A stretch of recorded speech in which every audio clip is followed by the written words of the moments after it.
All right, we're going to start a part 2 because we got a delightful coughing spell in the last video.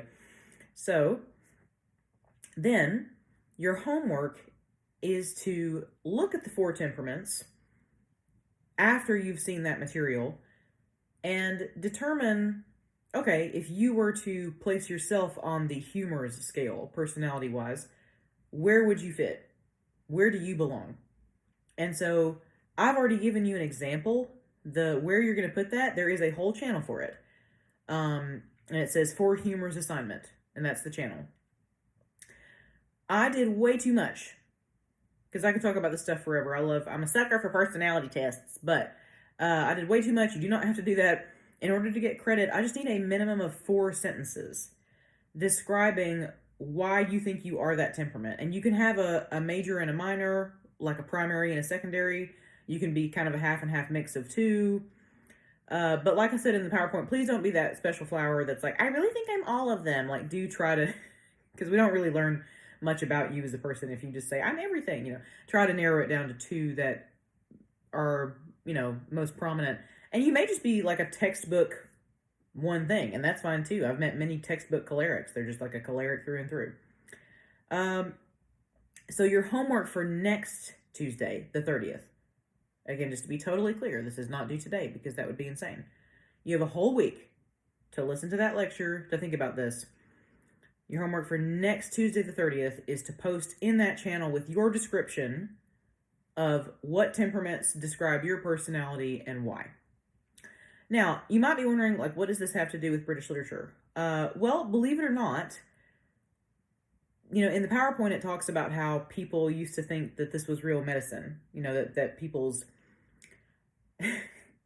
demeanor was made up by the balance of these 4 liquids in your body. But how now that we know that that's not the fact, the idea that there are basically 4 personality types has remained.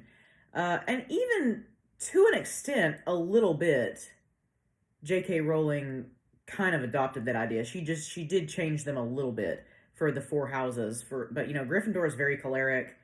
Ravenclaw has melancholic aspects. Phlegmatic has a little bit of Hufflepuff as well. So that idea that, you can pretty much kind of boil people down to 4 categories has remained. So it was often referenced in British literature, in medieval literature, and in Shakespeare. You will see people talking about melancholy and choler and its effects on the, personalities of people. Shakespeare mentions these things all the time. And this is just something that in our society we don't really talk about anymore. And so, like, if I were to say, like, oh, he has a phlegmatic milieu, you would have no idea what I was talking about. And so I wanted to educate you on that language because it's going to come up. It's going to come up in Chaucer. It's going to come up in Shakespeare. And now you'll be familiar with what that means. But it's also just kind of fun to learn about and see.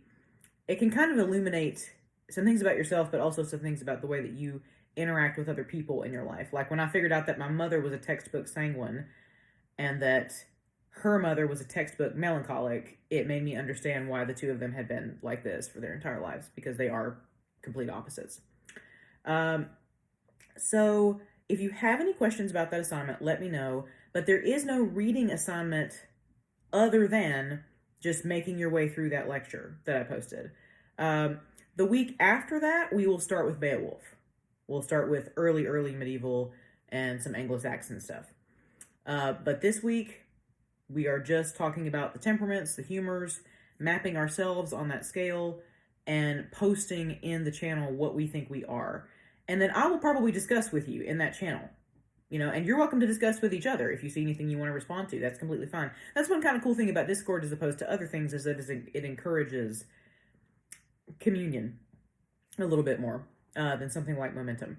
So also, like I said before, if you are getting tired of the constant bloops, just be aware you totally can change your notification settings. That is within your power. So if you need help doing that, let me know.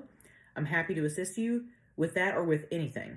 I don't ever want you to just feel like you're floating alone out in the void. So that's your job for today and for next week specifically. If you need anything, give me a shout. but there is no quiz, no assessments yet. We're not into that phase of the course yet. We're just doing this introductory assignment. You get 5 points for doing it, about the temperaments and you. So if you need me, let me know. But in the meantime, I hope you have a fabulous rest of your Tuesday, and I'm really glad that you're here.